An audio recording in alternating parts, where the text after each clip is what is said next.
Assalamualaikum and welcome to Such Podcast. This is Ifra Sajid and you are watching Such Podcast. आजकल हमारी society हम इतना ज़्यादा depressed हैं, ऐसी क्या मिस्टेक हुई है हमसे कि हम डिप्रेशन, एंजाइटी और स्ट्रेस का शिकार हैं? इसी पर आज हम बात करेंगे और इसी पे बात करने के लिए आज जो गेस्ट हमारे साथ मौजूद हैं उनका तारुफ कराने से पहले मैं आपको बताती चलूँ कि 22 साल का उनका एक्सपीरियंस है, साइकोलॉजिस्ट हैं, गवर्नमेंट टीचर भी हैं, प्रोफेसर भी हैं और ब्यूटी विद ब्रेन अगर हम कहेंगे तो गलत नहीं होगा। आइए और मिलते हैं मैम फरत ज़रीन साहिबा से। अस्सलाम वालेकुम मैम। वालेकुम अस्सलाम। कैसे हैं आप? अल्लाह का शुक्र, बिल्कुल ठीक ठाक। मुझे बताइएगा कि स्ट्रेस, एंजाइटी, गुस्सा, डिप्रेशन, ये वहम, ये सब कुछ होता क्या है? इनमें फ़र्क क्या है? यार इफ़रा, हमारी जैसे फिजिकल प्रॉब्लम्स आते हैं ना हमें, इसी तरह से हम डे बाय डे बहुत सी रीजंस इसके पीछे हो सकती हैं। हम बहुत से साइकोलॉजिकल प्रॉब्लम से गुजरते हैं। उसको आप एंजाइटी का नाम दें, डिप्रेशन का नाम दें, स्ट्रेस का नाम दें, अग्रेशन है, बहुत कुछ। हमारी बहुत से इमोशंस हैं, हमारी बहुत सी फीलिंग्स हैं। हम बहुत कॉमनली यूज़ करते हैं डिप्रेशन को, हालांकि ये बड़ी मुश्किल टर्म है और बड़ी वास्ट टर्म है। और बच्चा बच्चा आजकल हमारे टीनेजर्स कहते हैं जी हाँ मैं डिप्रेशन का शिकार हूँ। इट्स नॉट वेरी नॉर्मल, ये तो एक बड़ी क्लिनिकली और बड़ी डेंजरस किस्म की ये टर्म है। तो डिप्रेशन नहीं, हाँ स्ट्रेस जो है टीन एज लेवल पे स्ट्रेस होता है बच्चों में। चाइल्डहुड डिप्रेशन आपको पता है ये बड़ा कॉमन हो चुका है आजकल। तो स्ट्रेस जो है वो it's a part of depression. Anxiety leads to depression, यानी एंजाइटी स्टार्ट होगी तो आप समझ जाएं कि जो इंसान नर्वस है, जिस इंसान के पसीने छूट जाते हैं, जिसके अंदर कॉन्फिडेंस नहीं है, जिसको बहुत ज़्यादा हर वक्त परेशान रहना, तो आप समझ जाओ कि एंजाइटी उसको है और वही एंजाइटी अब आगे जाके डिप्रेशन में कन्वर्ट हो जाएगी। स्ट्रेस इसके बीच में आता है। अच्छा। एंजाइटी में भी स्ट्रेस है, डिप्रेशन में भी स्ट्रेस है। तो एंजाइटी जो है वो बेसिकली नर्वसनेस का नाम है, या आप बहुत बगैर किसी रीज़न के फियरफुल रहते हैं, आपको खौफ रहता है मुख्तलिफ चीज़ों का, ये तो होगी एंजाइटी। डिप्रेशन और एंजाइटी सिर्फ आप समझ लें कि यानी कि एक्सट्रीम, आप समझ लो कि एक्सट्रीम डिप्रेशन है और anxiety is a starting point of depression. तो आपको शायद बेहतर समझ आ जाएगा। मुझे ये बताइएगा कि बेसिक सिम्टम्स क्या होते हैं इसके, कि हमारी ऑडियंस को पता चले कि बेसिकली कि उनको स्ट्रेस है, एंजाइटी है, डिप्रेशन है, तो काइंडली मुझे सिम्टम्स इसके बताइएगा। सबसे पहले तो लो मूड रहेगा।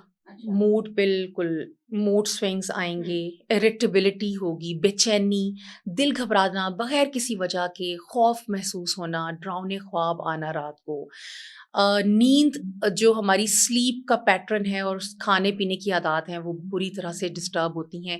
और अबव ऑल हमारी जो ऑक्यूपेशनल और प्रोफेशनल लाइफ है ना वो बुरी तरह से डैमेज हो जाती है। हम सोशलाइज नहीं कर सकते, हम दोस्तों में, घर वालों में उठना बैठना छोड़ देंगे। तो ये एक जो है वो ये मेन रीजंस हैं जिससे हम समझ सकते हैं कि एंजाइटी और डिप्रेशन स्टार्ट हो चुका है। अच्छा, आपने ये भी बात की कि हर चीज़ डिप्रेशन, एंजाइटी नहीं होती। कुछ लोग ऐसे भी होते हैं कि हाँ, मुझे ना डिप्रेशन हो रहा है, एंजाइटी हो रहा है, मेडिसिन्स लेना स्टार्ट कर देते हैं खुद से ही, डॉक्टर की रिकमेंडेशन के बगैर। तो उनके लिए आप क्या कहेंगी? मैं यहाँ पर एक बात ज़रूर चाहूँगी कहना कि ये जो हमारा होता है ना, जैसे आई एम साइकोलॉजिस्ट और साइकेट्रिस्ट भी होते हैं जो एमबीबीएस की डिग्री करते हैं और उसके बाद फिर वो फर्दर स्पेशलाइज करते हैं साइकोलॉजी में। मैं I am masters in psychology, फिर मैंने डिप्लोमा किया, फिर एमफिल किया और नाउ अब मैं अपनी इस प्रोफेशनल लाइफ में हूँ। तो मैं ये रिक्वेस्ट करना चाहूँगी अपने व्यूअर्स से, आप फ़ौरन जैसे आपको ये फ़ील होता है ना कि आपको एंग्ज़ायटी और डिप्रेशन के सिम्पटम्स स्टार्ट हो गए हैं, आप फ़ौरन साइकियाट्रिस्ट के पास ना जाएँ। क्योंकि स्टार्ट में आप सेशंस के थ्रू साइकोलॉजिस्ट और काउंसलर आपकी बहुत ईज़िली बड़ा पॉज़िटिवली हेल्प आउट कर सकते हैं। आप जब कैथारसिस करते हैं, आप जब अपने प्रॉब्लम्स को शेयर करते हैं, बिकॉज़ देखिए जीन्स जेनेटिकली भी डिप्रेशन और एंग्ज़ायटी होता है। बिल्कुल। लेकिन मैं इसको 30% रेशियो में रखूँगी। 70% हमारा जो सिचुएशंस हैं, हमारा जो माहौल है, वो इसमें बहुत इम्पोर्टेंट रोल प्ले करता है। एंग्ज़ायटी और डिप्रेशन में अगर आपका माहौल स्ट्रेसफुल है, अगर आप पॉवर्टी में हैं, अगर आप पर बहुत ज़्यादा क्रिटिसिज्म हो रहा है, आपकी फैमिली आपको मॉरल सपोर्ट नहीं कर रही, आप फाइनेंशियली मॉरली आप मतलब बहुत ज़्यादा मुश्किल का शिकार है, तो आपको एंग्ज़ायटी डिप्रेशन हो सकता है। तो मैं ये रिक्वेस्ट करूँगी कि पहले आप जैसे ही आपको फ़ील हो ना सिम्पटम्स, आप साइकोलॉजिस्ट के पास जाएँ। आप प्रोफेशनल हेल्प लें। उसके बाद ये होता है 3 हमारी बेसिकली होती हैं। एक तो हुँ, माइल्ड डिप्रेशन, माइल्ड एंग्ज़ायटी, फिर मॉडरेट डिप्रेशन और उसके बाद सीवियर। मॉडरेट टू सीवियर में अगर आप कहीं पे फ़ॉल कर रहे हैं तो फिर तो you really need medication along with sessions. So sessions अगर आप माइल्ड में हैं, स्टार्टिंग पॉइंट है, तो फिर तो साइकोलॉजिस्ट आपकी बहुत अच्छे से हेल्प कर सकता है। आपको मेडिकेशन की ज़रूरत नहीं है और ऑब्वियसली मेडिकेशन आपको पता है इफ़रा, साइड इफ़ेक्ट्स उसके होते हैं। बिल्कुल, बिल्कुल ऐसी हमें बात है। अवॉइड ही करना चाहिए। अच्छा, कुछ लोग ऐसे भी होते हैं और मैंने लिटरली देखे हैं ऐसे लोग कि मरने-मराने का दिल करता है, मारने का, खुद को काटेंगे और खुद को तकलीफ देने का दिल करता है। मतलब खुद को अगर मैं कुछ करूँगा नहीं तो पता नहीं क्या हो जाएगा। मैंने खुद भी अपनी लाइफ में ऐसे लोग देखे हैं। तो इन लोगों को क्या सजेशन है और ऐसे क्यों करते हैं लोग? मतलब इतनी नफ़रत खुद से क्यों हो जाती है? या जब हम अपने आप को मारने की कोशिश करते हैं ना या सेल्फ हार्म करते हुँ, हैं, ये जो आपने कट्स लगाने की बात की, ये तो बड़ा ही कॉमन हो गया है हमारे बिल्कुल। यंगस्टर्स में। आप समझ जाएँ कि वो इंसान बहुत वीक है। फिज़िकली नहीं, मेंटली बहुत वीक है। जब इंसान हेल्पलेस हो जाता है ना, जब वो ये कहता है कि मैं क्या करूँ और बिल्कुल। उसको आगे कुछ नज़र नहीं आता, तो वो खुद को सेल्फ हार्म करता है और ये कमज़ोर पर्सनैलिटी का सबसे अहम और सबसे इम्पोर्टेंट सिम्पटम आप समझ लें। अगर मेरे सामने कोई ये कहता है कि मैंने कल खुद को गुस्से में मारा, थप्पड़ मारे, तो मुझे लगता है कि ये दुनिया का वीक, कमज़ोर तरीन इंसान यही है। जो अपने हालात से नहीं लड़ सका। हाँ, बिल्कुल ऐसी बात है और अभी आपने जैसे बात की फाइनेंशियल प्रॉब्लम्स की कि अगर फॉर एग्ज़ाम्पल कोई इस तरह की प्रॉब्लम हो तो आपको डिप्रेशन हो सकता है। लेकिन अभी रिसेंटली बहुत सारे केसेज़ आए हैं पाकिस्तान में अभी लास्ट मंथ ही आप देखें तो एक जो थे गवर्नमेंट ऑफिसर थे, उन्होंने भी सुसाइड अटेम्प्ट किया। बिलाल पाशा। बिल्कुल, तो आप मुझे ये बताइएगा काइंडली कि क्या यही वजह होती है कि आप फाइनेंशियल इंडिपेंडेंट नहीं हैं? अगर आपको कोई ऐसा मसला है तो आप सिर्फ़ जैसे गरीब हम हैं, आजकल तो पाकिस्तान के जो हालात हैं, तो फिर तो हमें लगता है सारी अवाम ही जो है वो डिप्रेशन में है। तो क्या ये रीज़न अफ़ेक्ट करता है बेसिक? यार ये एक रीज़न हो सकती है, लेकिन सिर्फ़ ये रीज़न नहीं हो सकती। पॉवर्टी मैंने ऐसे भी बहुत से लोग देखे हैं जो बहुत ज़्यादा मेहनत कर रहे हैं और बड़े अच्छी अपनी लाइफ़ को गुज़ार रहे हैं। सिर्फ़ पॉवर्टी को ब्लेम देना ये काफ़ी नहीं है। अब अगर पॉवर्टी को ब्लेम दें तो फिर आप देखें ना, बिलाल पाशा तो सीएसपी ऑफ़िसर थे। बिल्कुल ऐसी उन्होंने सुसाइड क्यों की? सुसाइड करने की या सुसाइडल अटेम्प्ट करने की या खुद को सेल्फ हार्म करने की बहुत सारी वजूहात हो सकती हैं। सबसे पहली वजह तो ये होती है कि पर्सनैलिटी वीक होती है, जैसे मैंने अभी आपको बताया। नंबर 2 वजह जो मेन देखी गई है, फैमिली आपका जो है ना, आपकी मॉरल सपोर्ट फैमिली की तरफ से नहीं होती। आप कहीं न कहीं आइसोलेट फ़ील करते हो, लोनलीनेस में चले जाते हैं। सेंस ऑफ अचीवमेंट भी आपके अंदर अगर आ जाए ना, हुँ, तो भी आप ये मत समझें कि हमें कभी डिप्रेशन नहीं हो सकता। अगर यही बात थी तो फिर बिलाल पाशा, तो वो तो उनके पास तो सेंस ऑफ अचीवमेंट भी थी। वो तो सीएसएस भी कर चुके थे, वो एक अपनी लाइफ़ में चल रहे थे, उनके पास तो हर चीज़ थी। फिर उन्होंने ऐसा क्यों किया? उसकी रीज़न्स बहुत सारी होती हैं। हुँ, फैमिली आपको सपोर्ट नहीं करती या हुँ, आप इतने मिज़रेबल हो जाते हैं कि आप अपने माहौल को सही तरह से, अपने प्रॉब्लम्स को आप कैप अप नहीं, मतलब कैच अप नहीं कर सकते। तो ये बहुत, सिर्फ़ पॉवर्टी को मैं ब्लेम नहीं करती। पॉवर्टी कोई इतनी बड़ी चीज़ नहीं है जिसकी वज़ह से हम डिप्रेशन में चले जाएँ। एंग्ज़ायटी एक छोटा-सा फैक्टर हो सकता है, लेकिन ये हर चीज़ इस पर डिपेंड नहीं करती है। अच्छा मुझे बताइएगा कि स्टोमक जो प्रॉब्लम्स होते हैं बहुत ज़्यादा आजकल और एंजाइटी इसका बड़ा गहरा आपस में ताल्लुक है तो हमारी ऑडियंस को ये बताइएगा कि क्या ऐसा अगर आप एंजाइटी में हैं अगर आप डिप्रेशन में हैं स्ट्रेस में हैं तो इसका क्या प्रॉब्लम है ताल्लुक क्या है बेसिकली। जब आपका स्टमक अपसेट होता है ना, तो आप समझ जाएँ कि you are having some kind of stress. Stress क्या है? वो एंग्ज़ायटी और डिप्रेशन की सिम्पटम है। सो स्टमक का अपसेट होना या हमें फिज़िकली हमारे मसल्स, वो कहते हैं ना, समटाइम्स लोग कहते हैं कि मसल्स मेरे खिंच गए हैं, मसल पेन हो रही है। ये सब कुछ जो है वो स्ट्रेस की वजह से होता है। तो ये एक सिम्पटम हो सकता है, फिज़िकल सिम्पटम। देखिए, हम जो सोचते हैं ना इफ़रा, हमारी सोच का ताल्लुक हमारी बॉडी के साथ होती है। मैं अगर अभी नेगेटिव सोचना शुरू कर दूँ, बहुत सी चीज़ों के बारे में, आप नोट डाउन करेंगे, मेरे फेस के एक्सप्रेशंस फ़ौरन चेंज हो जाएँगे, मुझे भी पता नहीं चलेगा। बिल्कुल। सो माइंड और बॉडी का ताल्लुक बड़ा स्ट्रांग होता है। आप जैसा सोचेंगे आपकी बॉडी वैसे ही रिएक्ट करेगी। अगर आप पॉजिटिव सोच रहे हैं तो पॉजिटिव आपकी बॉडी आपके आपकी फेस को देखकर पता चल जाएगा that you are positive minded. हम साइकोलॉजिस्ट के बारे में ये कहा जाता है कि हम फेस रीडिंग कर लेते हैं। बेसिकली फेस रीडिंग नहीं करते, हम फेस रीडिंग की बजाय हम ये देखते हैं कि इस बंदे का एटीट्यूड कितना पॉजिटिव है चीज़ों को लेकर।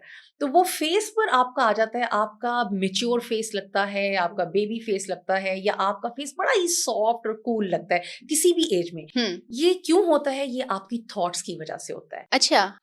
50s में भी बहुत से लोग ऐसे होंगे अच्छा, जो मुझे जो देख के बताएं। बड़ा मजा आता है, मुझे बड़े बताएं मेरा हाँ। मेरा कैसे लगता है?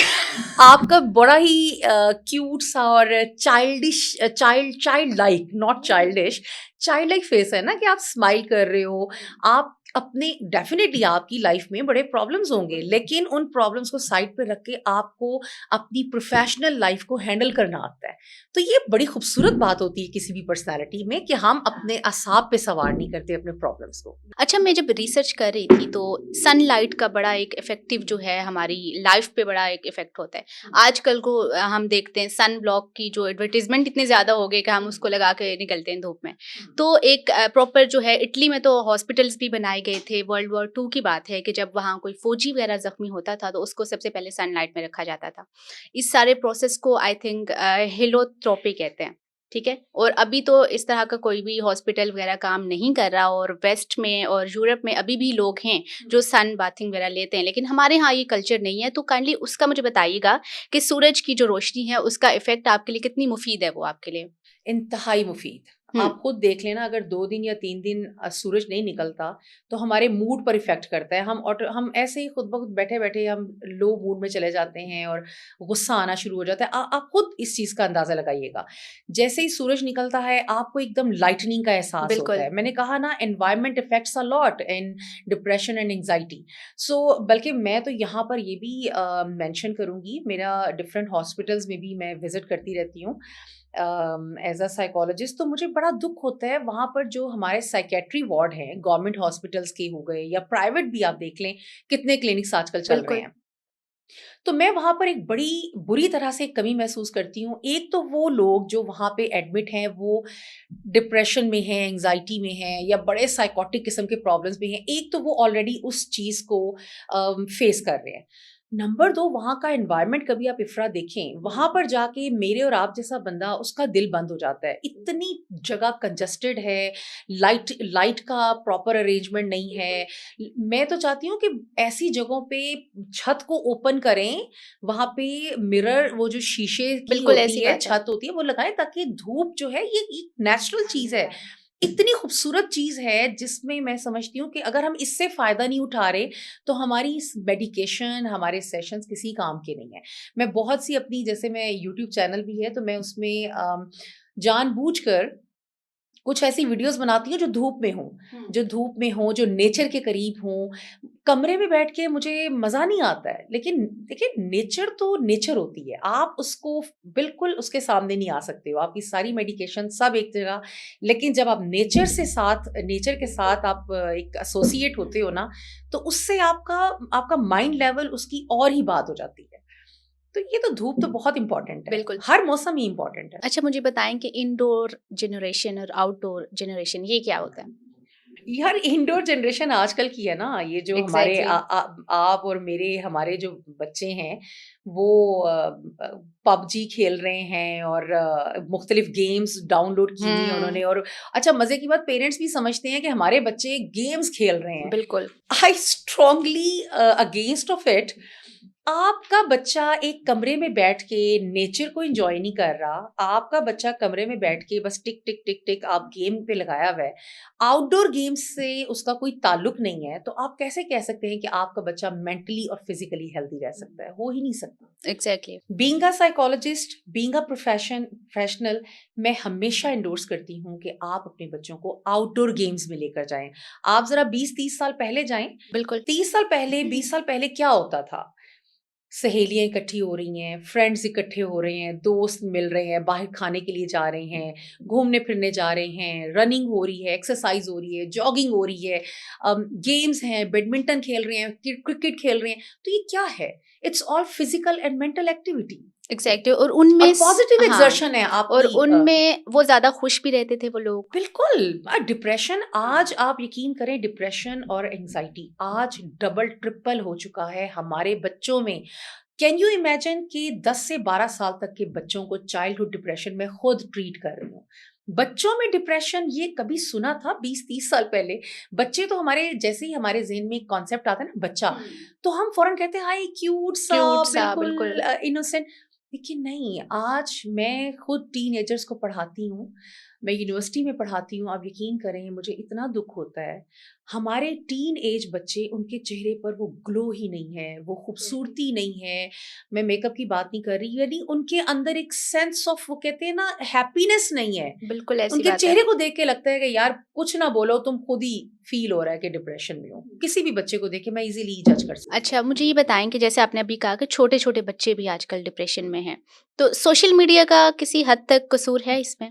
यार सोशल मीडिया को मैं ब्लेम 100% नहीं करूँगी। उसकी रीज़न है कि जहाँ पे सोशल मीडिया आपको कुछ गलत चीज़ें भी दिखा रहा है, वहाँ आपको पॉज़िटिव चीज़ें भी तो दिखा नहीं रहा है। इट लाइक ऑल अबाउट हाँ। It depends on your training, नहीं, लेकिन जो हाउ यू ट्रोल ट्रेन किया योर जाता है, चाइल्ड। बच्चों को ट्रोल किया जाता है, बच्चों को, बड़ों को, हर तरह के लोगों को ट्रोल किया जाता है। टीचर्स का मैं यहाँ पे बेसिकली करूँगी क्योंकि बहुत सारे ऐसे मीम्स देखते हैं हम लोग, बच्चा कोई गलत चीज़ पढ़ रहा होता है, तोतले होते हैं कुछ लोग बच्चे, उनकी वीडियो अपलोड कर दी, फिर लोग उनको कमेंट्स कर रहे होते हैं, तो ऑब्वियसली बच्चे ने जब बड़ा होना है, उसने देखना है कि मैं ऐसे करता था, तो आपको नहीं लगता ये चीज़ गलत है? नहीं, इट्स नॉट गुड, ये ठीक है, ये गलत है। बिल्कुल आप फ़ेम हासिल करने के लिए अपने बच्चे को हाइलाइट कर रहे हैं, उसके तोतलेपन को, तो ये तो बिल्कुल इस एंगल से तो बिल्कुल गलत है। लेकिन सोशल मीडिया को मैं 100% ब्लेम नहीं दूँगी। ये सारा जो बच्चों का जो भी ट्रेनिंग होती है ना, वो इफ़रा घर से ही स्टार्ट होती है। पेरेंट्स आपको कैसे ट्रेन कर रहे हैं, ये मैटर करता है। बाकी सोशल मीडिया आप मेरे सामने बहुत सी नेगेटिव चीज़ें रख दें, मैं उसमें से आपको प्लस निकाल के दिखा बिल्कुल दूँगी। ऐसी तो बात है। It all depends on training. आप अपने बच्चे को अगर पॉज़िटिवली ट्रेन कर रहे हैं, तो फिर आप उसके सामने देखिए रास्ते 2 हैं ना, अल्लाह ताला ने भी हमें बताया हुआ है, एक जन्नत का है, एक दोज़ख का है। कुरान पाक में हमें क्लियरली बता दिया कि ये करोगे तो जन्नत मिलेगी, ये करोगे तो दोज़ख मिलेगी। कोई डंडा तो हमारे सर पे लेके नहीं खड़ा हुआ। हमें बताया गया, तो आप अपने बच्चों को ट्रेन भी ऐसे ही करें ना, आप उनको बता दें बेटा ये गलत रास्ता है, ये गलत जगह है, आप इधर जाओगे तो ये नुकसान होंगे। ये चीज़ आप इख्तियार करोगे तो सही नुकसान फिर सोशल मीडिया आपको क्या कह सकता है? मैं वो प्रोफ़ेशनल बंदा हूँ, हुँ, जो 100% कहेगा कि एक बच्चे को बनाने और बिगाड़ने में उसकी माँ का हाथ है, फिर उसके बाप का हाथ है। अब वो भी मैं क्यों कह रही हूँ माँ का हाथ है, क्योंकि हमारे कल्चर में बाप जो है ना वो फादर का फिगर है पैसा कमाने के लिए। बिल्कुल। माँ को घर में यानी एक इस्लामिक पॉइंट ऑफ व्यू से भी माँ मर्द का काम है कमाना और औरत का काम है। ये एक अलग डिस्कशन है, अलग डिबेट है। इंशाल्लाह हम फिर कभी करेंगे। लेकिन माँ की गोद पहली दरसगाह है बच्चे के लिए और ये गलत नहीं है। बिल्कुल ऐसी बात आपकी माँ, हमारी माँ जो हमें सिखाएगी, हमारा बच्चा उसी चीज़ को लेके बड़ा होगा। एग्ज़ैक्टली 5 साल तक बच्चे की पर्सनैलिटी बन जाएगी। 5 साल के बाद आपने सिर्फ़ उस पर्सनैलिटी को पॉलिश करना होगा और उस पॉलिशिंग में इंस्टीट्यूट आते हैं, हुँ, उस पॉलिशिंग में आपके टीचर्स आते हैं, उस पॉलिशिंग में आपके फ्रेंड्स आते हैं और ये भी अच्छी कंपनी, बुरी कंपनी, ये भी पेरेंट्स का काम है कि वो देखे कि हमारा लेकिन बच्चा किन में उठ हाँ, बैठ रहा है। एग्ज़ैक्टली लेकिन आजकल के जो पेरेंट्स हैं, उनके पास तो टाइम ही नहीं है अपने बच्चों के लिए। ये फिर मैं वही बात है कि ये पेरेंट्स का कसूर है, टाइम नहीं अगर टाइम नहीं है ना इफ़्रा, तो मैं एक बड़ी सख्त बात कहती होती हूँ यहाँ पे, टाइम नहीं है ना तो फिर ठीक है बच्चे पैदा ना करें, ठीक है ना? बच्चा कोई एक आपको खिलौना नहीं मिला, बच्चा एक इंसान है, आप इस मुआशरे को एक अच्छा और बुरा इंसान देने जा रहे हैं, तो फिर सोच समझ के आप बच्चा पैदा करें, नहीं टाइम तो मत करें। अब आगे बढ़ते हैं, मुझे बताएँ कि जो रिलेशनशिप्स हैं आजकल टीनेजर्स के, वो किस तरह से डिप्रेशन को जो है प्रोवोक कर रहा है? किस तरह से? आप मेरे ख़्याल से अफेयर्स और उनके हाँ, वो जो बिल्कुल, क्रश बिल्कुल वही बात कर रही हूँ मैं। टीनेज क्रश की बात कर रही हैं ना यार, देखिए 13 to 19 ईयर्स, ये वो एज है जिसमें बच्चे ये काम करेंगे। और मैं खुद यूनिवर्सिटी में पढ़ाती हूँ, वहाँ टीनेजर्स के साथ मेरा मोस्टली ताल्लुक रहता है। तो मुझे बड़ी, जब मुझसे वो डिस्कस करते हैं ना कि मैम मुझे वो पसंद है और मुझे फलां लड़का और फलां लड़की पसंद है, तो मुझे बड़ी हंसी आती है। हाँ। अच्छा, हम पेरेंट्स ना, मैं अगर साइकोलॉजिस्ट ना होती और मुझे मेरी बेटी या मेरा बेटा कहे, तो मैं एकदम से गुस्से में आ जाऊंगी, बिल्कुल। मैं हाइपर हो जाऊंगी कि ये मेरा बेटा इतना बड़ा गुनाह कर रहा है, मेरी बेटी ने इतना बड़ा गुनाह कर दिया, हालांकि ये गुनाह नहीं है। ये एक एज ऐसी इट्स नॉट अ सिन, ये एक क्रश होता है जो मुझे था, आपको था, XYZ सबको होगा। बिल्कुल। हर एज में, हर एज की, वो कहते हैं, मैं कहती होती हूँ, डिमांड होती है हर एज की। 40s और 50s में अगर कोई इंसान, कोई औरत या मर्द ये करेगा ना, तो वो गुनाह होगा। शादी के बाद अगर ऐसा करता है तो गुनाह होता है। वंस अगेन मैं यहाँ पर फिर तरबियत को ब्लेम करूंगी, ट्रेनिंग को ब्लेम करूंगी। ये क्रशेस आपको, अगर माँ बच्चे को या पेरेंट्स बच्चे को ये समझाते हैं कि बेटा, जैसे मैंने अपने बच्चों को ये समझा दिया था, वो अब टीन एज में हैं, तो मैंने उनको कहा था, मैंने कहा बेटा ये चीज़ें आप फील करोगे, आपको ऑपोजिट सेक्स में इंटरेस्ट भी फील होगा, लेकिन आपकी बाउंड्रीज ये हैं, आपको इन बाउंड्रीज में रहना है। बिल्कुल। सो ये बाउंड्रीज किसने बताई? एक माँ ने बताई, बाप ने बताई, और वो उन बाउंड्रीज में ही रहते हैं। मेरे बच्चे मुझसे एज अ फ्रेंड, मेरे साथ जो है उनका एक ताल्लुक है। तो माँ ही क्यों हो, माँ फिर दोस्त क्यों ना बने? पेरेंट्स दोस्त क्यों नहीं बन सकते? मेरा ये बड़ा मासूमाना सवाल है पेरेंट्स से कि यार खुदा के लिए, आप बच्चे पैदा करते हैं, आप 7 साल तक तो हजरत अली का कॉल पढ़े ना, तो 7 साल तक आप बच्चे को बस लाड प्यार देते हैं क्यूटनेस के साथ। 7 से 14 साल वो एज है जिसमें यू ट्रेन योर चिल्ड्रन।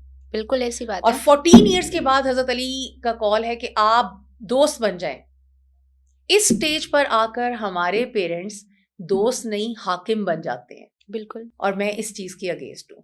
आप जब हाकिम बनते हैं तो हाकिम से हम हर बात नहीं कर सकते। आप देखिए, हम बॉस से ओके सर, यस सर तक ही रखते हैं, तो फिर आपका बच्चा आपसे बहुत सी बातें छुपाएगा। अगर आप दोस्त नहीं बनेंगे तो बहुत सी बातें छुपाएगा, और यहीं से एंग्जाइटी और डिप्रेशन का आगाज होगा। ठीक है। अच्छा, अभी आपने बात की कि 40s 50s के बाद जो होगा वो गलत होगा, तो अभी मुझे वो कासिम अली शाह का वो क्लिप याद आ रहा है। तो उन्होंने 90% जो ब्लेम किया था वो फेमेंस को किया था कि जो शादी के बाद अगर कोई ऐसा हस्बैंड का कोई अफेयर होता है, तो इसमें जो कसूर होता है वो आपकी बीवी का होता है। तो इस पे आप क्या कहेंगी, उनकी इस स्टेटमेंट पे? थोड़ा सा मैं यहाँ पे डिसएग्री करती हूँ कासिम अली शाह साहब की इस स्टेटमेंट से। देखिए, मेरी हर बात का एंड ना माँ की तरबियत पे होगा। अगर आप समझते हैं, कासिम अली शाह साहब ने फरमाया कि शौहर जो है वो तभी बाहर जाता है, उसके एक्स्ट्रा मैरिटल अफेयर्स तभी होंगे जब बीवी कहीं मार्जिन छोड़ देगी, वो अपना ख्याल नहीं रखेगी, या वो मतलब कि फिजिकली भी, जाहिर है हमारी खवातीन बच्चे पैदा होते हैं वो ओबेसिटी का शिकार। मैं 50% उनके साथ हूँ, लेकिन सिर्फ ये कहना कि बीवियों की इन वजूहात और इन गलतियों की बिना पर शौहर बाहर जाते हैं और एक्स्ट्रा मैरिटल अफेयर्स में इन्वॉल्व होते हैं, तो ये गलत है। मैं इस चीज को ओपनली गलत कहती हूँ। उसकी रीजन ये है, मैं आपको एक मिसाल देती हूँ। दीवार है ना, दीवार पर जब तक दरार नहीं होगी ना, वो नहीं टूटेगी सही तरह। दीवार पे दरार होगी तो बारिश का पानी अंदर आएगा। वो दरार कौन रखता है? एक पर्सनालिटी में वो दरार कहाँ से आती है? वो कहीं ना कहीं वहां से आती है जहां पर माँ की तरबियत में कमी रह जाती है। बीइंग अ मदर, मैं अपने बेटे को क्यों ना समझाऊं कि बेटा, बीवी के साथ आपने सिंसियर रहना है। वो आपके बच्चे पैदा कर रही है, वो आपके घर वालों को लुक आफ्टर कर रही है, वो आपको लुक आफ्टर कर रही है, तो आपने उसके साथ लॉयल रहना है, आपने सिंसियर रहना है। मैं क्यों ना समझाऊं अपने बेटे को? बिल्कुल। मैं क्यों उसको ये मार्जिन दूं कि अगर तुम्हारी बीवी मोटी हो जाए, या अगर तुम्हारी बीवी काम काज में उलझ जाए, या वो तुम्हें टाइम ना दे सके, तो तुमने बाहर जाना है, तुमने बाहर कोई एक XYZ खातून ढूंढनी है और उससे अपनी दिल की बात करनी है। Why not? वहां पर शौहर अपनी बीवी को क्यों सपोर्ट ना करे? बीवी को सपोर्ट करने के लिए कहा जाता है ना कि शौहर को सपोर्ट करे मॉरली, हर लिहाज से, तो व्हाई नॉट मैं अपने बेटे को ये क्यों ना समझाऊं कि तुम भी अपनी बीवी को सपोर्ट करो। तो शाह साहब, आपसे मैं डायरेक्टली मुखातिब हूँ। दीवार पर दरार होगी, तरबियत में कहीं कमी होगी, तो वो लड़का या वो लड़की या वो जो भी XYZ है वो बाहर एक्स्ट्रा मैरिटल अफेयर्स रखेगा। अगर दरार नहीं होगी, तरबियत में कोई कमी नहीं होगी, तो कभी भी बीवी के साथ वो डिसऑनेस्टी नहीं करेगा। तो एक्स्ट्रा मैरिटल अफेयर्स कहाँ रह जाते हैं? मैं इस चीज के थोड़ा सा अगेंस्ट हूँ। अच्छा, चलें थोड़ा सा आगे बढ़ते हैं। अब वासिफ अली वासिफ का एक खूबसूरत कोट है कि परेशानी ख्यालात की वजह से होती है, हालात की वजह से नहीं।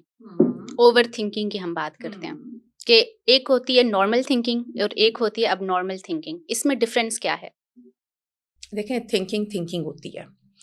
एबनॉर्मल थिंकिंग को मैं एबनॉर्मल नहीं, मैं नेगेटिव थिंकिंग बोलूंगी। ठीक है। ख्यालात, जैसे कि मैंने पहले आपको बताया, हमारी पूरी बॉडी जो है ना, ये जो जगह है ना, ये माइंड, ये कंट्रोल करता है हमारी बॉडी को।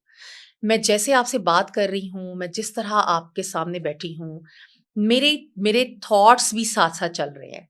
अगर मैं नेगेटिव माइंडेड हूँ, मैं चीज़ों को गलत तरीके से लेकर चल रही हूँ, आप यकीन करें, ये मेरी बॉडी, मेरे बॉडी पॉस्चर में, मेरे हर एंगल में आपको नजर आना शुरू हो जाएगा।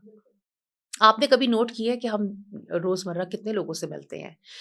कुछ लोग ऐसे होते हैं जिनसे हमारी वाइब्स नहीं मिल रही होती। बिल्कुल। कुछ ऐसे होते हैं ना जिनसे हम ऑटोमेटिकली, हमें लगता है नहीं यार, इससे बात नहीं करनी, मजा नहीं आता हमें। हाँ, हमें मतलब है। हमें एक थोड़ा उसके अंदर नेगेटिव वाइब्स उस पर्सनालिटी से आती हैं। कभी सोचा आपने? उसकी रीजन ये है कि वो बंदा कहीं ना कहीं नेगेटिव थॉट्स के साथ बड़ा हो रहा है, और आप पॉजिटिव, आपका उसके साथ मैच ही नहीं करता, मेंटल केमिस्ट्री ही मैच नहीं करती।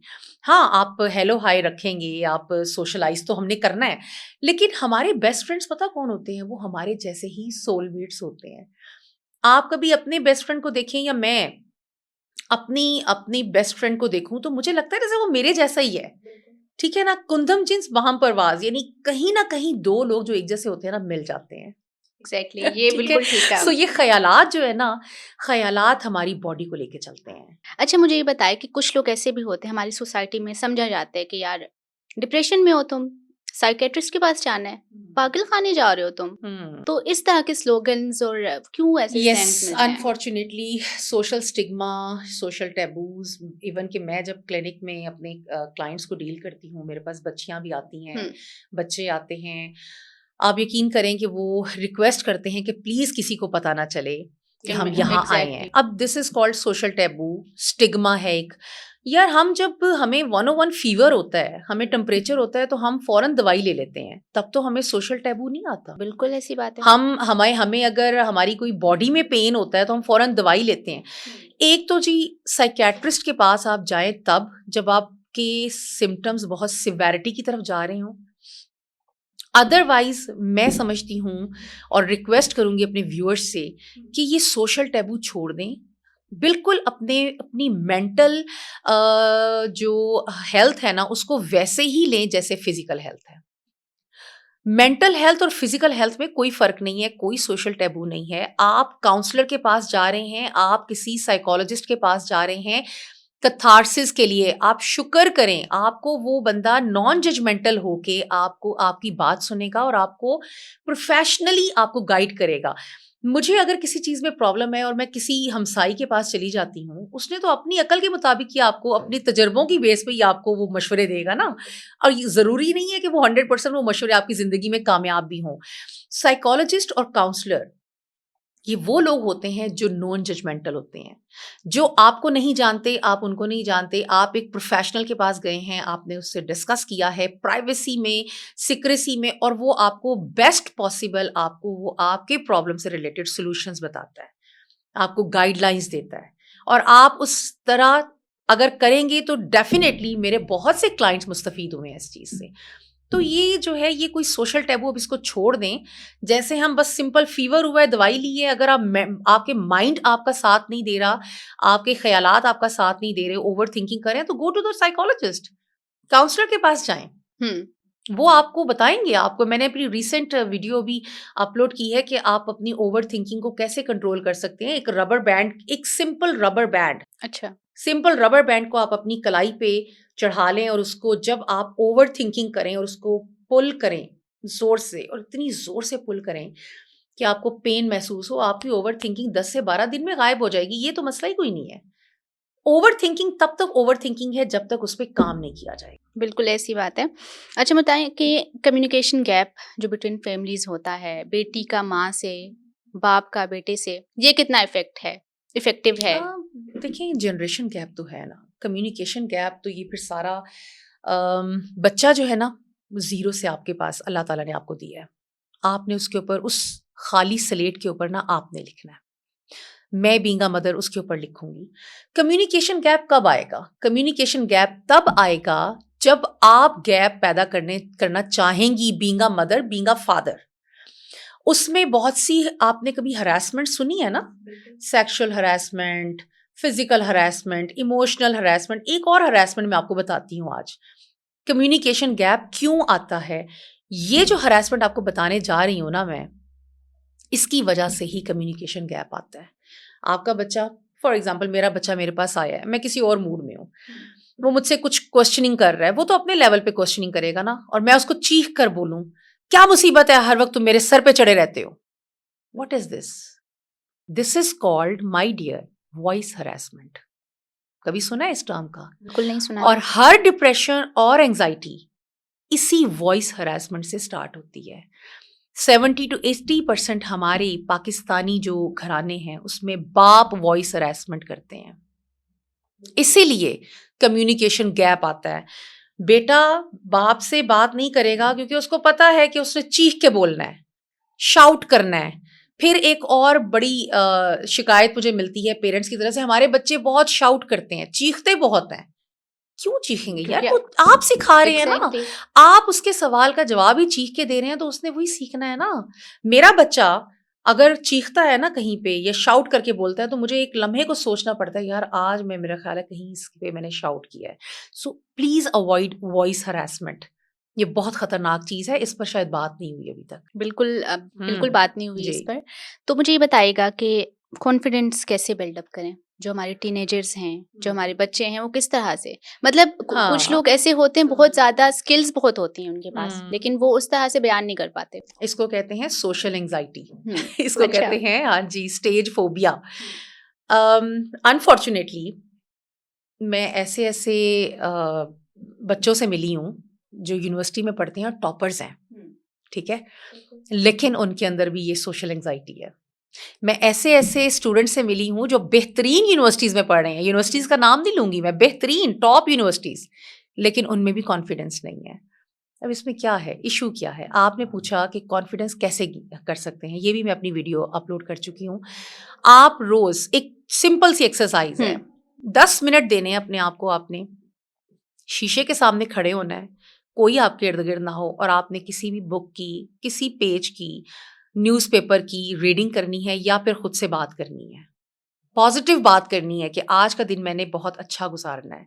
आप शीशे के सामने खड़े होकर ये एक्सरसाइज करें 10 मिनट की डेली।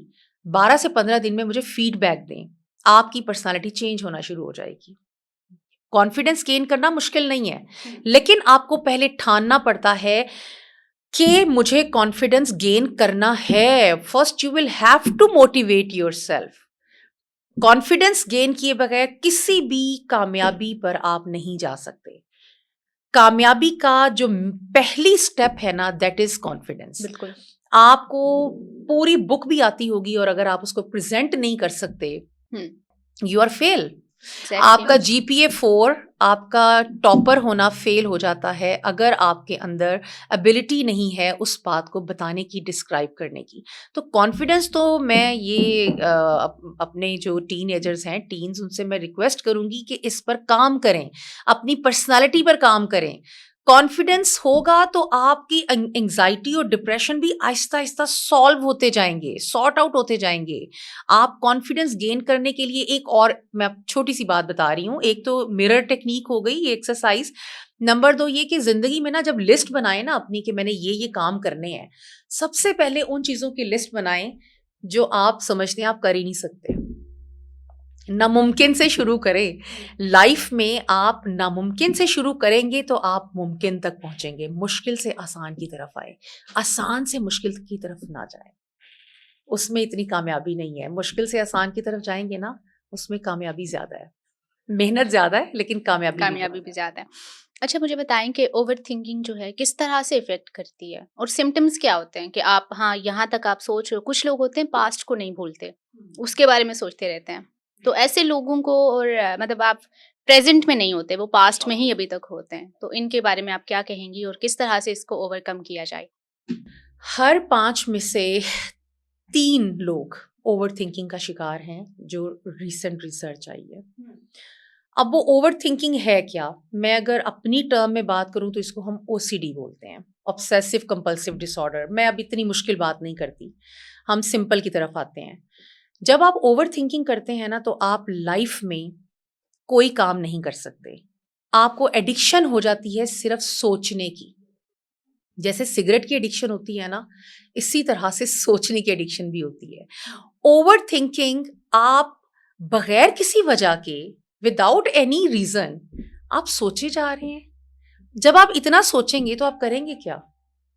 मेरा सिंपल सा सवाल ये है। बिल्कुल। आप सोचते जाएंगे तो करेंगे क्या? अब वो ओसीडी जो मैंने आपको बताया ना टर्म, इसमें जो पेशेंट्स होते हैं ना, मैं पेशेंट क्यों कह रही हूँ, क्योंकि ओसीडी पूरा एक डिसऑर्डर है और बड़ा खतरनाक डिसऑर्डर है। इसको अगर टाइमली आप हैंडल ना करें, 14 साल तक अगर आपका बच्चा इस ओवर थिंकिंग में है और आप उसको फॉर ग्रांटेड ले रहे हैं, तो समझ जाएं कि वो बच्चा अपनी जिंदगी की बाजी हार गया।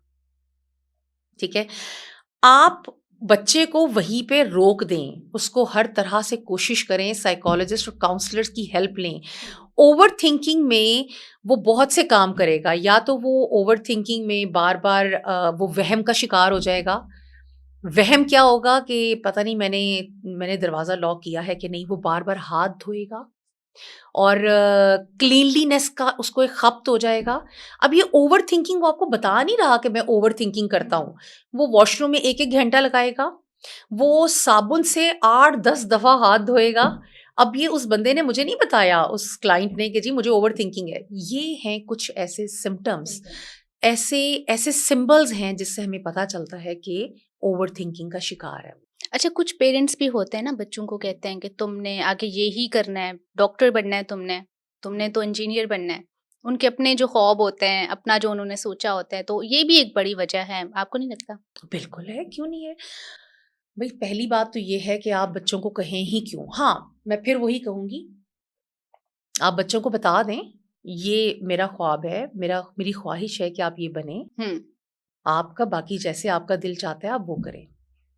आप you can't restrict any person, वो चाहे आपका अपना बच्चा हो, आप उसको रिस्ट्रिक्ट नहीं कर सकते, अपनी ख्वाहिशात उस पर इम्प्लीमेंट नहीं कर सकते। हाँ, आप प्यार से उसको मोल्ड तो कर सकते हैं, आप अपनी ख्वाहिश का इजहार तो कर सकते हैं, लेकिन आप ये नहीं कह सकते कि यही बनना है तुमने, तुम डॉक्टर ही, मैं नहीं बन सकी ना, तुमने बनना है अब। ऐसा नहीं, आप उसको अच्छा और बुरा, पॉजिटिव और नेगेटिव चीज़ें बता दें कि यार आप डॉक्टर बनेंगे, मुझे खुशी होगी। और एक डॉक्टर, आप लोगों की खिदमत कर सकते हैं, आप गरीबों की हेल्प कर सकते हैं। देखिए, इफ़रा समझाने के भी मुख्तलिफ तरीके होते हैं। ये फिर एक अलग डिस्कशन होगी, बहुत डिटेल डिस्कशन। इसको मैं कम्युनिकेशन स्किल्स में लेके आती हूँ। कम्युनिकेट आप कैसे अपने बच्चे से करते हैं, ये मैटर करता है। करियर काउंसलिंग का हम आगे जिक्र करेंगे, तो मैं आपको पहले बता दूं, करियर काउंसलिंग में आप बच्चे को उसके रुझान देखकर बताते हैं कि तुम ये बनोगे या वो, या क्या बनना चाहते हो। ठीक है, उसका इंटरेस्ट होता है, लेकिन आप उसको फोर्स नहीं कर सकते। उसकी अपनी, अल्लाह ने उसको सेपरेट एंटिटी देकर पैदा किया है, वो सेपरेट पैदा हुआ है इस दुनिया में, उसका अपना एक वजूद है। आप किसी के वजूद को यू कांट कंट्रोल। एग्जैक्टली। चाहे वो अपना ही बच्चा क्यों ना हो। यार मैं आपको मैं फिर वही रिपीट करूंगी, कुरान पाक में इतना क्लियरली हर जगह पर, यहाँ ये करोगे तो जन्नत में जाओगे, ये करोगे दोजख में जाओगे, ये करोगे तो ये होगा, ये नहीं करोगे तो ये होगा। हम ऐसा क्यों नहीं करते? हम फोर्स क्यों करते हैं? हम अपने बच्चे को ट्रेनिंग के दौरान क्यों ऐसा नहीं बताते, बेटा ये अच्छा है और ये बुरा है, ऐसा होगा तो ये होगा, ऐसा होगा तो ये होगा। हम उनको सख्ती क्यों करते हैं? मार-पीट या सख्ती करने से बच्चा नहीं सँभलने वाला, वो आपकी बात नहीं समझेगा, बल्कि वो रिटेलिएशन में आ जाएगा, वो एग्जैक्टली। चैलेंज एक्सेप्ट कर लेगा, वो बाप और माँ के सामने खड़ा हो जाएगा कि ऐसी की तैसी आप होते कौन है? और ये मैं देख रही हूँ, ये मैं आपको यकीन करें, मैं अभी जो बातें कर रही हूँ ना, इनमें से बहुत कम का ताल्लुक बुक्स से है। बुक्स बहुत अच्छी बात है, लेकिन बहुत सा जो मैं आपको मटेरियल यहाँ पर बता रही हूँ ना, मैं ऐसे क्लाइंट्स डील कर रही हूँ डेली बेसिस पर। मेरी बहुत सी बातों में आपको एक्सपीरियंस नज़र आएगा जो मैंने लोगों के देखे हैं।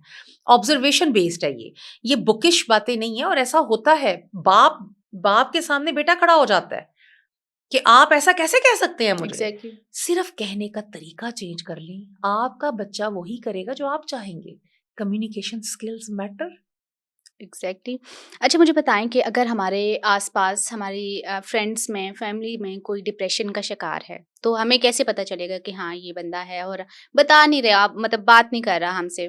तो हमें पहले तो ये बताएं कि कैसे पता कैसे चलेगा, और दूसरा कि हम उसको डील कैसे करें अगर हमें पता है कि हाँ इसको कोई परेशानी है, डिप्रेशन में है, तो उसको कैसे डील करें?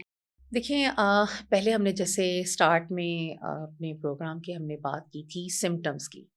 तो एक तो सबसे पहला जो सिम्टम आपको नज़र आएगा ना किसी भी डिप्रेशन और एंजाइटी के बंदे में, वो लोगों से अलग हो जाएगा। वो डिटैच कर लेगा लोगों से अपने आप को। वो दोस्तों में, फ्रेंड्स में, फैमिली में उठना बैठना, बात करना, खाना पीना छोड़ देगा। सबसे पहले तो वो ये करेगा। वो अकेला हो जाएगा, वो एक कमरे में छुप जाएगा, उसको अंधेरा पसंद होगा, वो रोशनियों में बैठना पसंद नहीं करेगा, वो जहाँ भी बैठेगा वहाँ की लाइट डिम कर देगा। ठीक है? मूड उसका लो हो जाएगा, लो मूड, यानी कि बहुत परेशानी, उसके चेहरे पर उदासी नज़र आएगी, बात नहीं करेगा किसी से, खाना-पीना उसका बहुत कम हो जाएगा या बहुत ज़्यादा हो जाएगा, यानी नॉर्मल से अब नॉर्मल की तरफ चला जाएगा। उसकी एनर्जीज़ बहुत लो हो जाएगी, इंटरेस्ट नहीं रहेगा उसे किसी चीज़ में। वो कहेगा क्या कुछ नहीं है दुनिया, कुछ भी नहीं है, ऐसा क्या। और एक चीज़ और, एक्सट्रीम वर्ड्स यूज़ करेगा। मेरे साथ हमेशा खुदा ने ऐसा किया, अल्लाह हमेशा मेरे साथ ऐसा क्यों करता है, हमेशा मेरे साथ ही ऐसा क्यों होता है। ओ भाई, वो अब सिम्टम्स की बात कर रहे हैं, वो हमेशा ऑलवेज और नेवर के वर्ड्स यूज करेगा। कभी मेरे साथ अच्छा नहीं हो सकता, किस्मत ही खराब है, किस्मत ही मेरी खराब है, मेरी तो किस्मत ही खराब है, मुझे ही हमेशा ऐसा सुनने को मिलता है। ये आप उसमें क्लियरली ये सिम्टम्स देखेंगे। और यहाँ पे मैं एक चीज़ और बताऊं, और मैं ज़रूर बताना चाहूँगी, तनकीद बराए इस्लाह। हो, तनकीद वो बुरी, खतरनाक और पॉइजनस चीज़ है जो हम पेरेंट्स, हम घर वाले अपने बच्चों पे करते हैं। मैं बताना पहले भूल गई, डिप्रेशन और एंजाइटी क्यों होता है, उसकी सबसे बड़ी रूट कॉज तनकीद है, जो आप अपने बच्चों में उठते बैठते और चलते फिरते करते। ज़रा सा 4 बच्चे हैं, 3 बच्चों का कम्प्लेक्शन फेयर है और एक का डार्क है, चलो जी तनकीद शुरू, मजाक में शुरू, टॉन्ट करना शुरू। तुम्हारा, तुम ये कलर ना पहनो, इसमें तुम्हारा रंग और डार्क नजर आएगा। होता है। होता है ना। वो बच्चा 10 साल की है, 11 साल की है या 9 साल की है, उस बच्चे का भी ज़हन डेवलप हो रहा होता है ना। आप तो फ्लो में कह गए एज़ अ पेरेंट कि यार ये ना पहनो, या ये आप इसकी जगह ये वाला पहन लो, ये इसमें आपका कम्प्लेक्शन डार्क नज़र आता है। ये क्या मतलब है इस बात का? कलर्स अल्लाह ने नहीं बनाए ये देख के कि आपका कम्प्लेक्शन क्या, अल्लाह ताला ने तो कलर्स बनाए हैं, उसको डिफाइन नहीं किया कि तुमने ये पहनना है और तुमने वो पहनना है, कहीं है लिखा हुआ? बिल्कुल नहीं है। ये हम इंसान हैं जो कलर्स को लोगों के लिए डिफाइन कर देते हैं। ये कलर उसके लिए ठीक है, ये जो गोरा होगा वो ये कलर पहनेगा, जो ये क्या है, व्हाट इज दिस? ऐसा नहीं होना चाहिए। तनकीद मत करें अपने बच्चों पर, तनकीद करना हर लिहाज से छोड़ दें। ब्राजील में, या मैं भूल रही हूँ, किसी एक मुल्क में एक दरख्त है, आप सिर्फ उस दरख्त के नीचे खड़े होके ना आपने महीना एक उस दरख्त की बदतारीफी करनी है और उसके बारे में बुरा बोलना है। इफ़रा वो दरख्त ऑटोमेटिकली झड़ना शुरू हो जाता है उसके पत्ते। अच्छा। आप समझ सकते हैं कि आपका बच्चा वो इंसान है और आप उस पे तनकीद कर रहे हैं, तो सोचें वो कितना डैमेज हो रहा है। उसकी पर्सनैलिटी कितनी बुरी तरह से डैमेज हो रही है, आप सोच सकते हैं? और जो कंपैरिजन किया जाता है कि ये तो इतना खतरनाक है ना कंपैरिज़न करना और तनकीद करना। मेरे पास 70 टू 80% जो क्लाइंट्स आते हैं ना, टीनेज बच्चे, बच्चे तो मैं खैर नहीं करूँगी, टीनेज लड़के और लड़कियाँ, आप यकीन करें, 2 ये चीज़ें कॉमन हैं। हमारे घर वाले तनकीद हम पे बहुत करते हैं, हमारे उठने-बैठने पर भी तनकीद होती है और नंबर 2, बड़ा भाई ऐसा है तो तुम नहीं हो। एग्जैक्टली बड़े भाई ने जीपीए 4 लिया, तुमने 3 पॉइंट फलां लिया। अच्छा उसने 3.8 भी लिया होगा ना, बड़ा भाई तो इस तरह करता है, तुम ऐसा नहीं करते हो, तुम ऐसे नहीं करती हो। बहनों का बहनों से कंपैरिजन, भाइयों का भाइयों से या बहन का भाई से, ये पता क्या चीज जन्म लेती है इससे? Sibling rivalry. बिल्कुल। ये जो बहन भाई एक ही खून एक ही माँ के पैदा किए हुए बच्चे एक दूसरे के खिलाफ हो जाते हैं, इसको सिबलिंग राइवलरी बोलते हैं। और ये इतनी खतरनाक होती है, आपको बाहर किसी दुश्मन को ढूंढने की जरूरत नहीं है, आपके घर में ही है। आपके घर में ही एक बहन या भाई आपका तैयार हो रहा है जो आपके साथ मुकम्मल तौर पे और भरपूर तरीके से दुश्मनी और निभाएगा। अभी हम जो देख रहे होते हैं, फलां ने फलां को कत्ल कर दिया, भाई ने बहन को कर दिया। बिल्कुल, ये सिबलिंग राइवलरी की एक बड़ी सिंपल सी एग्जांपल्स हैं। कैसे पॉसिबल है कि एक भाई दूसरे भाई को मार दे यार? कैसे पॉसिबल है? ये राइवलरी की वजह से, वही कंपैरिजन जो बचपन में किए होते हैं और वो तनकीद की होती है, ये वही उसी का नतीजा हम भुगतते हैं। ऐसी बात है। चलें, जाते-जाते हमारी ऑडियंस को कोई ऐसा मशवरा जो आप देना चाहें? यार मशवरा तो मैंने तो खैर बहुत कुछ एज़ बोल अ दिया। हाँ, एज़ अ मशवरा साइकियाट्रिस्ट। मशवरा यही दूँगी कि जब भी एंग्ज़ायटी या डिप्रेशन के सिम्पटम्स आप फ़ील करें, आप हमसायों में ना भागें, आप अपने फ्रेंड्स, बहुत क्लोज़ फ्रेंड्स से आप डिस्कस ज़रूर करें। इसको मैं कैथारसिस कहती हूँ, लेकिन ज़रूर प्रोफ़ेशनल या काउंसलर की मदद लें। यही वो टाइम है पाकिस्तान में जहाँ बहुत कुछ फ्लरिश कर रहा है। मैं लिटरली गवर्नमेंट से भी अपील करूँगी कि हर इंस्टीट्यूट में मेंटल हेल्थ से रिलेटेड वहाँ पर कोई एक नुमाइंदा रखें, प्रेजेंटर रखें, काउंसलर हो, साइकोलॉजिस्ट हो, जो वहाँ के लोगों को मेंटली रिलैक्स कर सके। और साइकोलॉजिस्ट को कंसल्ट करना शुरू करें, काउंसलर को कंसल्ट करें, ताकि आपको प्रोफेशनल गाइडलाइंस मिलें। आप इधर-उधर जब बातें करते हैं ना, तो आपको बड़ी ही नॉन प्रोफेशनल रहनुमाई मिलती है और वो बड़ी नुकसानदेह होती है आपकी लाइफ के लिए।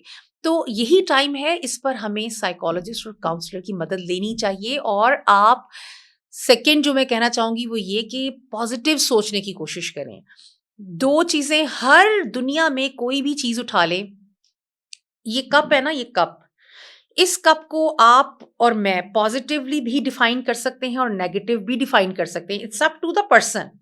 सो हमेशा पॉजिटिव एस्पेक्ट देखने की कोशिश करें चीजों की, तो आप नेगेटिविटीज में जाएंगे ही नहीं। बहुत शुक्रिया आपके आने का, आपके वक़्त का। थैंक यू सो इंशाल्लाह आपको दोबारा भी बुलाएँगे हम। जरूर। Thank you so much guys for watching us. ये था हमारा आज का podcast. Don't forget to like, share and subscribe such podcast. Next podcast तक के लिए अल्लाह हाफ़िज़।